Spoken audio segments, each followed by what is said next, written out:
everyone, it's Kiki. Welcome back to my plush making series. Today I'm going to show you how to make this adorable Kitter Rabbit Plush. I designed a digital sewing pattern that you can download and print at home. You will find a link in the description below. This is a perfect weekend project. If you love making plushes, it's beginner friendly but also fun for experienced makers. And by the end of this video, you will have your very own handmade bunny plush.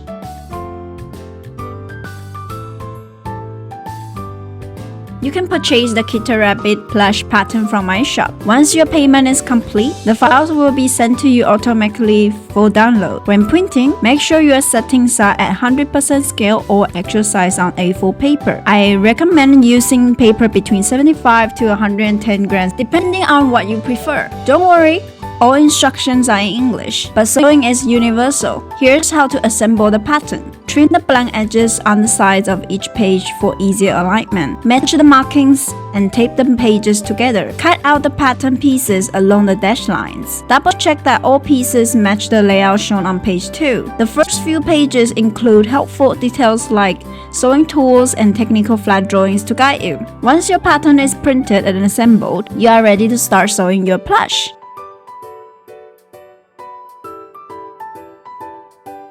For the Kitter Rabbit Plush, you will need just a few materials. For the main body, I recommend soft fabrics like minky, fleece, or velour. They will give your rabbit that cuddly plush feel. You can also use cotton if you prefer a firmer look. For stuffing, use polyester fiber fill or any plush stuffing you'd like. Other supplies you will need: sewing thread in matching colors, fabric scissor or a rotary cutter, pins or sewing clips, a sewing machine, or you can hand sew if that's your style, and of course, a needle for hand finishing. Optional extras, you can add safety eyes, embroidery, or fabric applique to create different expressions. I've also added a ribbon bow on mine for decoration, but you can personalize yours however you like.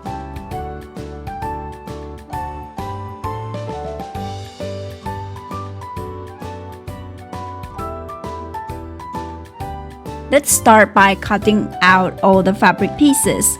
Take your printed sewing patterns and lay them on top of your fabric, making sure to follow the grain line arrow shown on each piece. The grain line should run parallel to the woven edge of your fabric. This helps your plush keep its shape and prevents twisting. Each pattern piece will show how many times you need to cut it. For example, some pieces are cut twice and some only once. Always double check the markings before you cut. You can secure your pattern pieces to the fabric using pins, sewing clips, or fabric weight. For beginners, I recommend pinning so the paper doesn't shift while cutting. When cutting, take your time, use fabric scissor for accuracy, or a rotary cutter and mat if you have one. Remember to cut as smoothly as possible. Clean edges will make sewing much easier. If you prefer, you can trace around the paper pieces with tailor's chalk or a fabric marker. Then remove the paper and cut along your trace lines. Finally, don't forget to transfer any important markings, notches,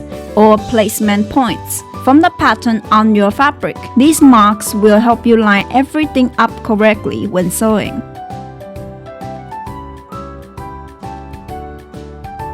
Next, we will work on the legs. Take the upper leg piece and lower leg piece, place them right sides together, and pin along the outseam line.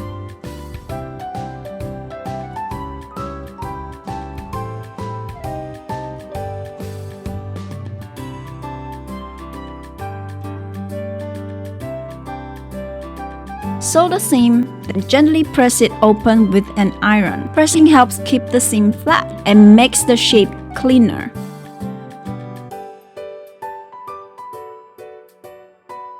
Now, pin along the inseam line to connect the other side of the leg.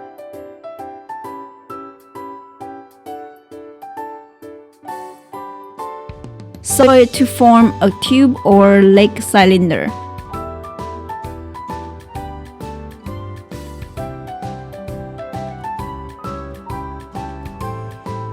Take the sew piece for the foot. Pin it carefully around the bottom opening of the leg cylinder. Match the notches or divide both the sew and the leg opening into quarters so you can pin them evenly.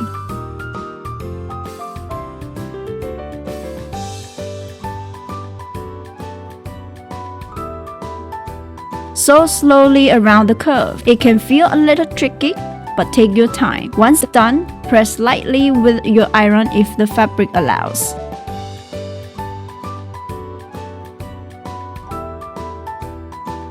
Then turn the leg right side out. Repeat the same steps for the second leg and set them aside for later.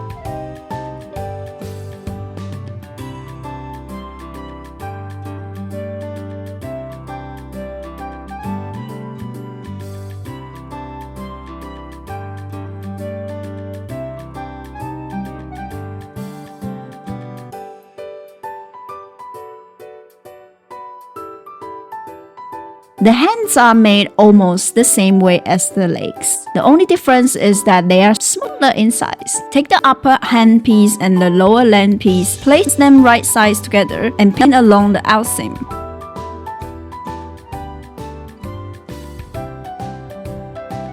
Sew the seam, press it open.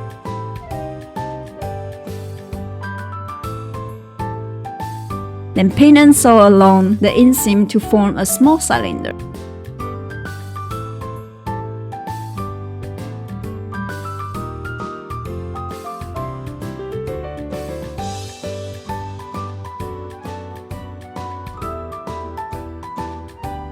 Next, take the pom piece and pin it evenly around the butt opening, just like we did with the leg soles. Use extra pins or clips here since the curve is smaller and can be a bit fiddly.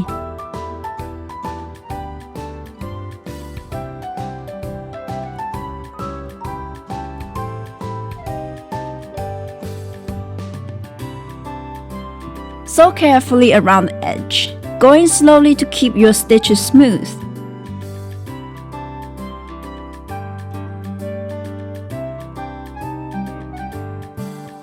Turn the hand right side out and press gently if needed. Repeat for the second hand and set both aside for later assembly.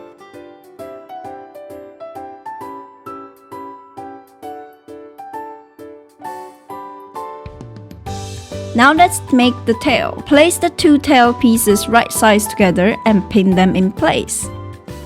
Sew all the way around, leaving a small opening.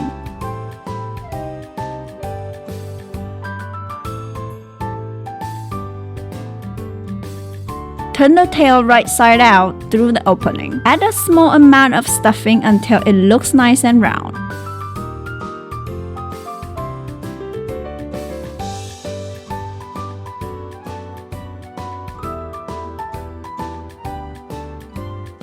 Close the opening with the ladder stitch, or if you prefer, simply hold it closed with a pin for now since we will attach it to the body later. Set the finished tail aside.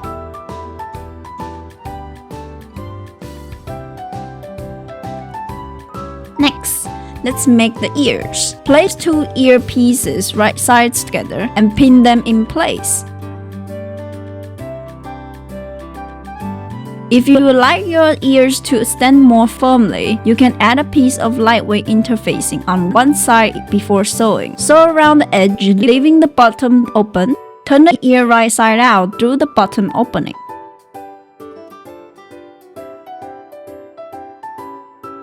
Use our turning tool or chopstick to gently push out the corners and curves.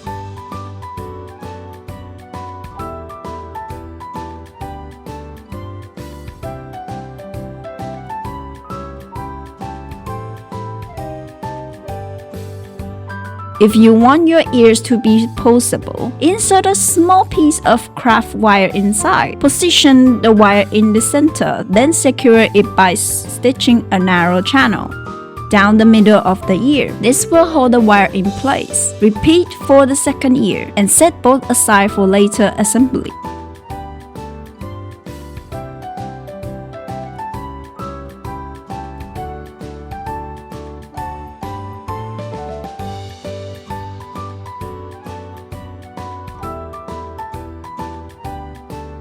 Now we'll build the rabbit's face and head. Start with the front face pieces. Pin the dots carefully and sew along them.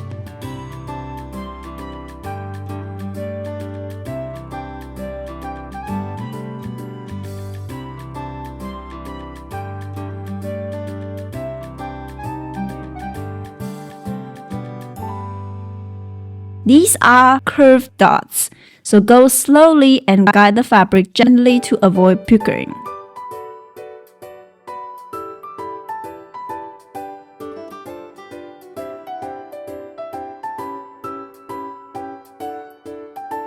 Repeat the same step for the back head pieces.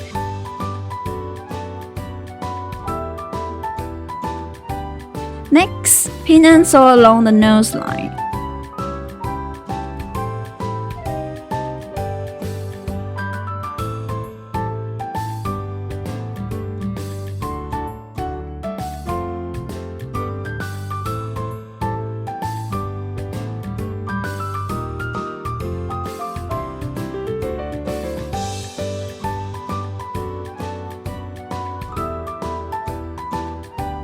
Then match the center front point to the nose seam. To form the rounded front of the face, attach the cheek pieces to the sides of the forehead panel.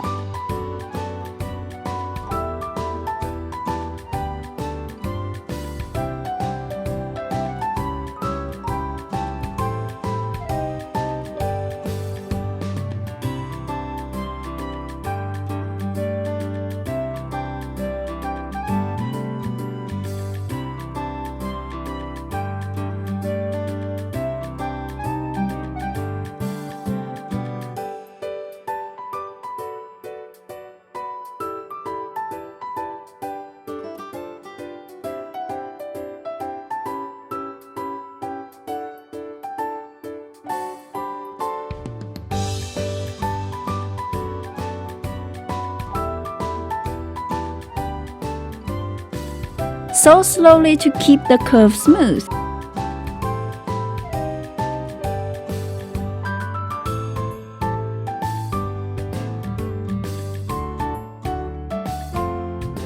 At this stage, you can add the eyes. I chose to embroider mine and also create little eye patches for the decoration, but you can use safety eyes or fabric applique if you prefer.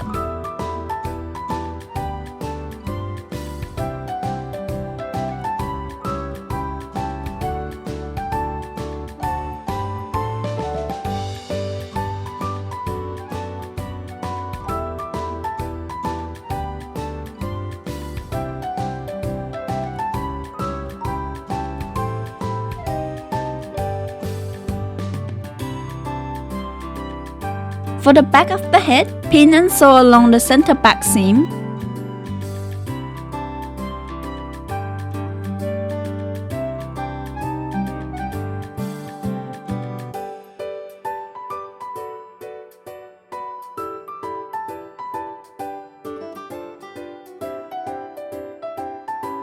Now it's time to add the ears. Position them on top of the head, right sides facing in, and pin them between the front and back panels.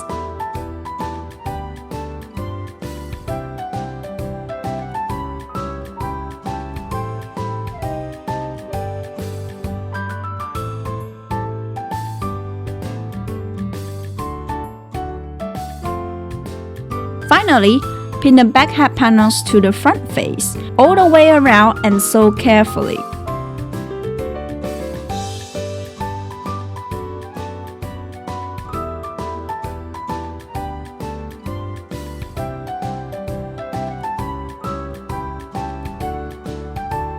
Turn the head right side out, and now you have your plush head complete.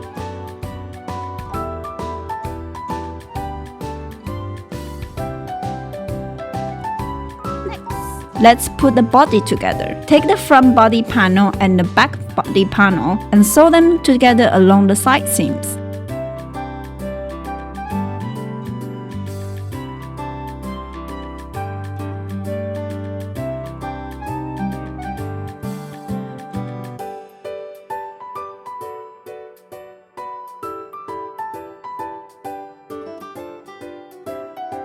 You will see openings marked on the body panels for the arms and legs. Pin each arm and leg into its matching opening, making sure the pieces are facing inward.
Pin the tail at the back in the same way.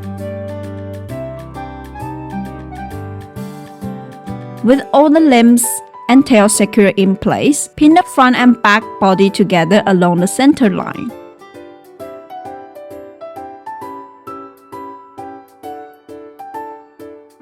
Sew carefully all the way around, leaving an opening at the top of the neck. Turn the body right side out, and you will see the arms, legs, and tail in place.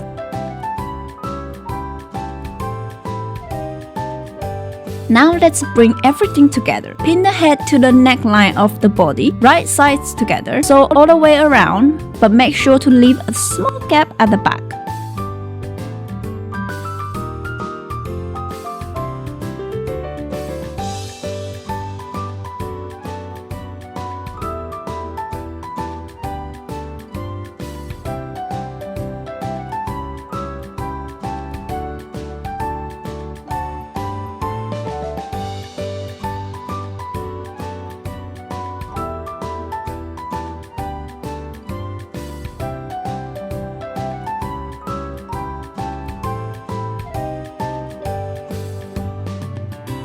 Through this opening, flip the entire plush right side out. Begin stuffing with polyester fiber fill. Start with the smaller areas like the arms, legs, and ears. Then gradually fill the body and head. Add stuffing a little at a time and use a stick or a tool to push it into the corners so the plush holds its shape nicely. Once you're happy with the shape and firmness, close the opening at the back using a ladder stitch for a clean finish.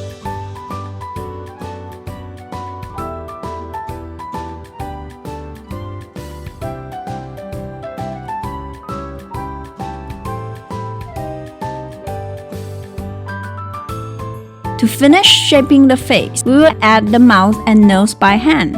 First, use a heat erasable pen or fabric marker to lightly mark the positions of the nose and mouth. This makes it easier to keep the stitches even. Take a long plush needle and pieces of strong, slightly thicker thread or embroidery floss. Sew small firm stitches to create the mouth line and nose shape. Take your time, this part really gives your plush its personality. If you prefer, you can also use a plastic safety nose or other craft materials instead of stitching. Just make sure to attach them securely. Safety tip: if you are making this plush for a child, I recommend using embroidery for the facial features instead of plastic pieces. This makes the plush safer and more durable.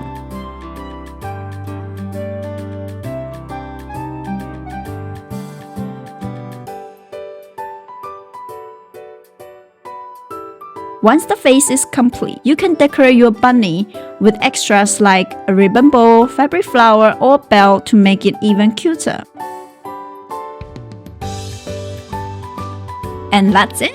Your Kitter Rabbit Plush is now complete. I hope you enjoy sewing along with me. If you would like to make your own, don't forget you can download the digital sewing pattern from my shop. The link is in the description below. If you found this video helpful, please give it a thumbs up and subscribe to my channel for more sewing tutorials and plush making projects. And don't forget, if you make your own Kitter Rabbit, tag me on Instagram or Facebook. I absolutely love seeing your creations come to life. Thanks so much for watching, and I'll see you in the next video.